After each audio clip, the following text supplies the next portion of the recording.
Well, we're here to pick up my new project. So we've got a B2150 that is 26 years old? Yeah, 23. 23 years old. It's been well used, and we got a few upgrades to make to it and a few repairs.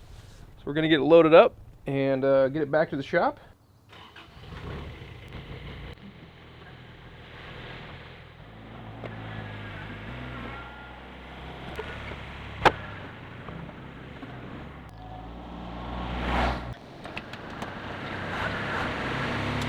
We're going to actually start with the mower on the back. We need to replace the blades on it. He was having a hard time getting them off, so I've got some bigger tools to remove the blades. Got a couple of grease fittings, some zerks we got to get replaced, and one of the bars is bent. The zerks on the back two guide wheels had been damaged. One here in front of you had been completely broken off.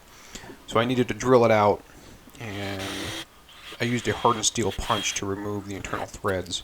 Once I got them out of there, went ahead and had some zerks that I picked up down there at Napa. Got those babies installed. Definitely need to be taken care of. It really allows those back guide wheels to swivel smoothly over time. So you can see me here getting them threaded back in, and we were all good to go. After the zerks, I went ahead and got underneath of there and started working on replacing the motor blades. It's quite a trick to get those blades off of there. I usually come along to hold them in place, and then the big breaker bar to break them loose. Those blades could have been sharpened, but the owner just wanted new blades put on, so that's what I went ahead and did. One of the last things I needed to do was go ahead and top off the gear oil inside the gear case. So we put some gear oil in there, made it come out the weep hole, and put everything back together. Went over the whole mower, and it's ready to roll. It will serve him very well for a very long time.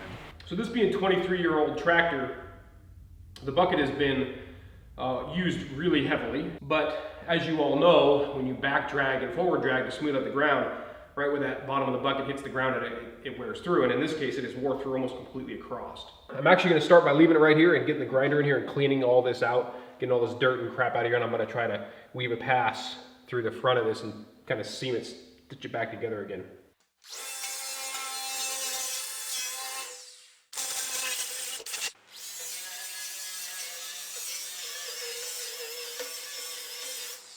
After screwing around for it with a few minutes, I decided to get a piece of flat bar, and we're going to go ahead and basically put this in here over the top of that and weld it in top and bottom so it's solid on this side. Then we're going to flip it over, we're going to grind everything smooth and weld up the backside right to this plate.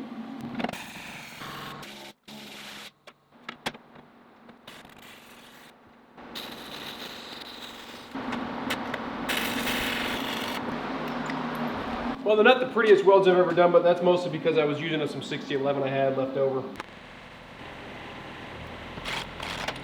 You can see how bad this is. So we are worn through in a lot of places.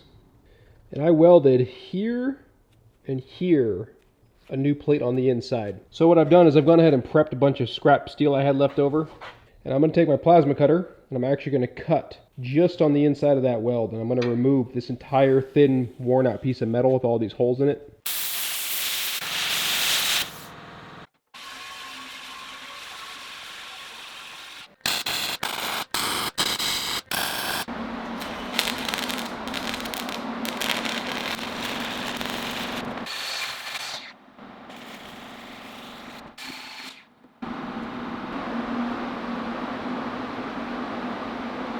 Well, this is the bottom of the bucket, and I'm pretty much done with this. Just before I threw this thing back onto the tractor, I went ahead and modified a couple of chain hooks and welded them on the top of the bucket to make it a little easier for him to move around logs and other things that he may need to change.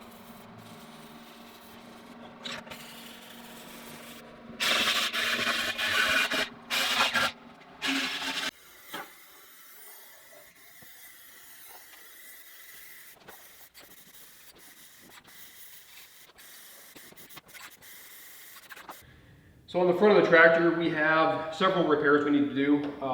He managed to run a log right up in here. He had his loader up in the air and pulled forward and pretty much crushed all this plastic and this metal grill. So he went ahead and ordered those. I have those new parts, so we'll replace all those. We'll straighten out the side, the fenders on the side, and we'll, unfortunately, we need to do some repairs under the hood. A bunch of this bracket and this latching mechanism and the structure down here has been damaged. So he ordered all those parts, so we'll get all those taken apart and replaced.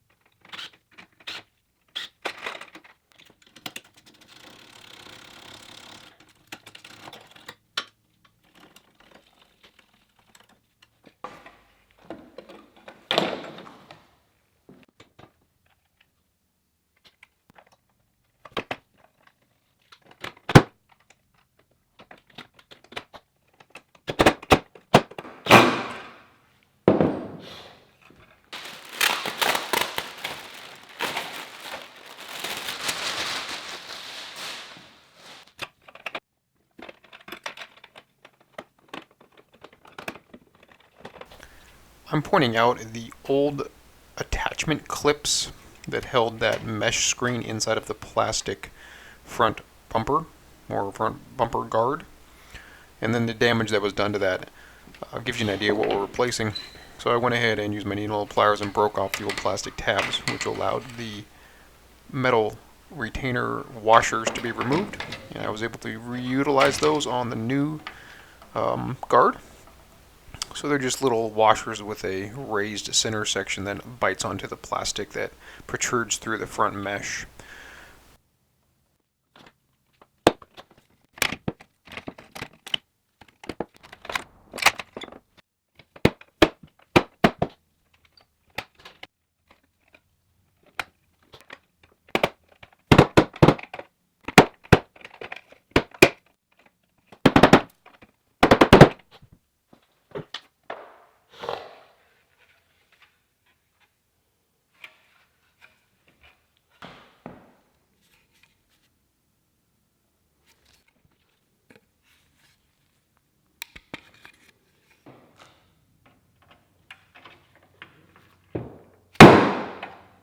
I had to make this little bracket. This was just steel. This is why I painted it orange, because the other side, the factory one, has got zinc plating on it.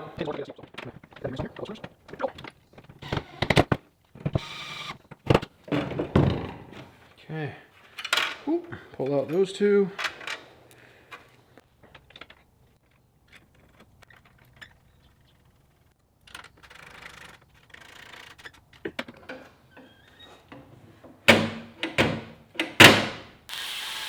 At this point, I've gone ahead and started to fabricate the bracket that will support the new brush guard that we're going to put on the front of the tractor to try and avoid damaging that front grille ever again.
seat we've got to get replaced. So as you can see, this seat has seen better days.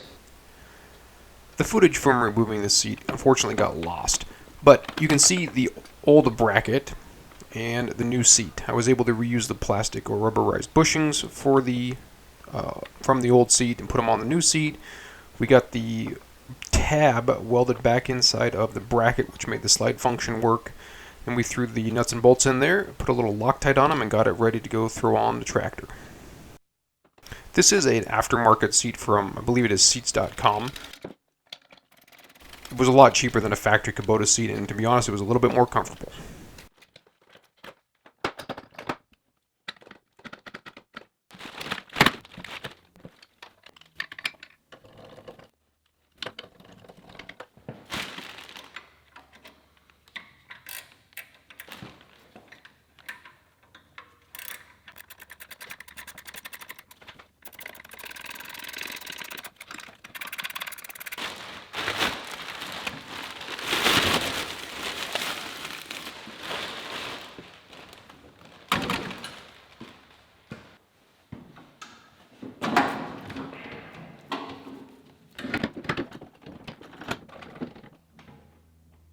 While I was checking how comfortable the seat was, I noticed that the loader control lever seemed to be a little sloppy. And after further investigation, the main pin was actually wore out almost completely.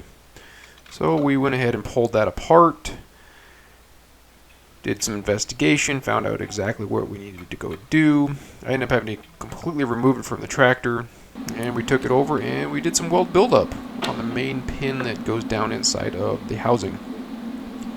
It looks to me like there could be a bushing installed if you had a lathe, but in this instance I just went ahead and did some weld buildup right on the shaft itself, and then we took it over to the grinder and ground it out and put it back in, and it worked really well.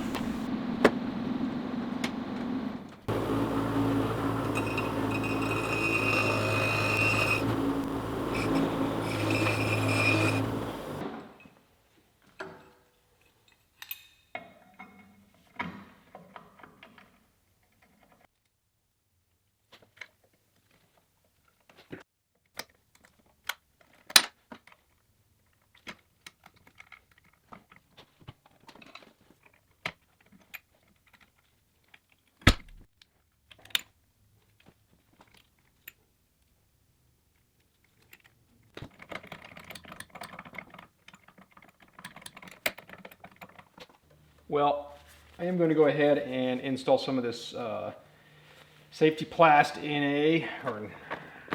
this is a hose and cable protection for tractors. So I'm going to go ahead and wrap all of his hoses on both sides here, give him a little extra protection.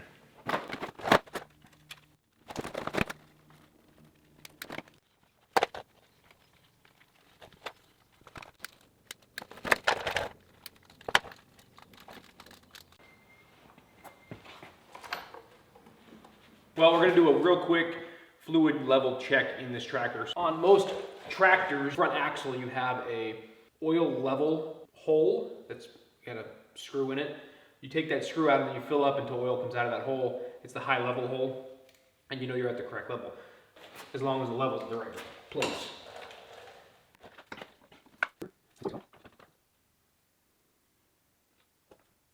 On this tractor,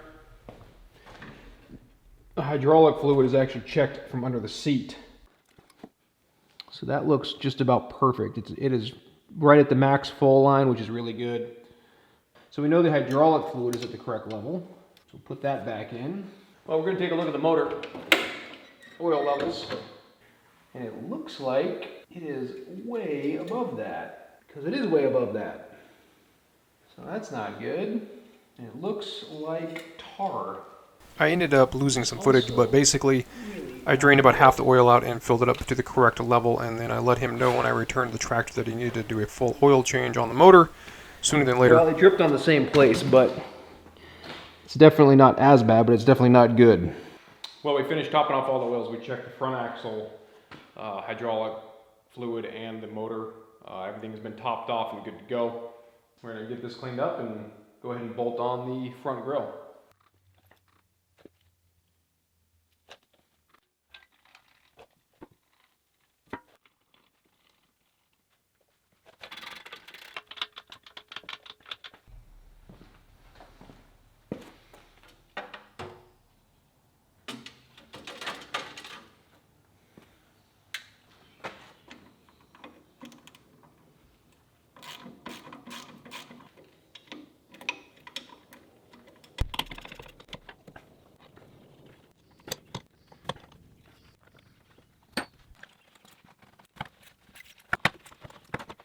So this fan belt was absolutely toast.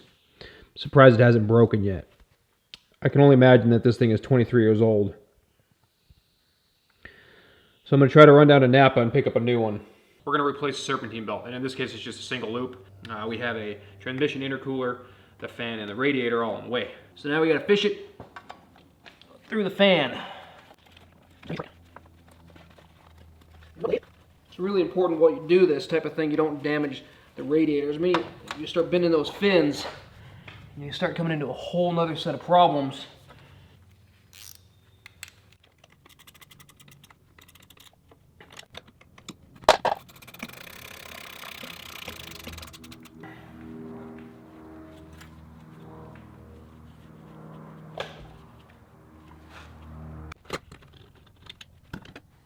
Oh yeah, look at that. It's got tons of goodness in there.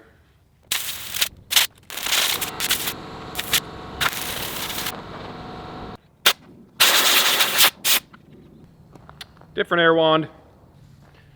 Long reach.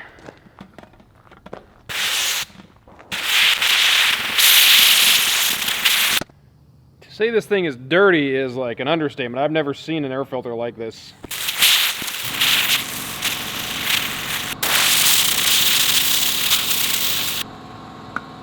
I don't know how this thing was running. I don't know how I was getting any air into the motor at all. Well, that's gonna do it. That's as good as I'm gonna get it.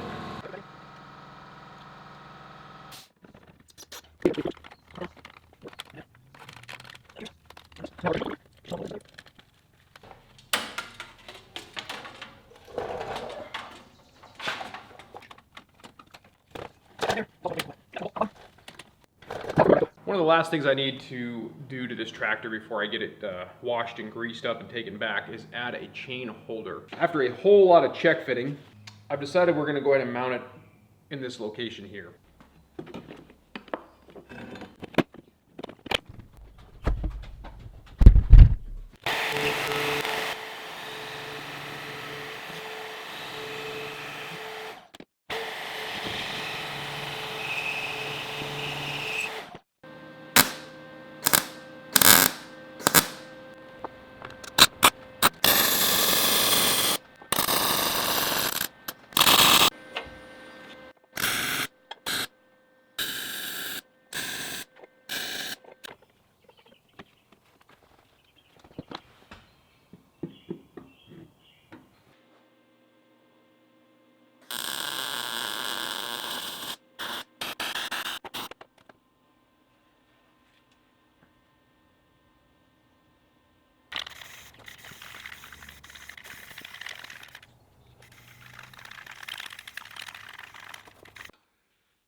Alright, well, this is going to wrap this one up. So we got the tractor back out here. I had my uncle take a look at it. He was really happy with all the repairs and modifications we made to it. Overall, it went really well. It took me about 3 weeks to get through the whole tractor to get all of the upgrades done and maintenance and check all the levels and fluids and belt repair and fix the mower. If you wouldn't mind checking out some of these other links, I'll have my tractor series of videos up here, my house build, and my mother-in-law's place. Until next time, thanks for watching.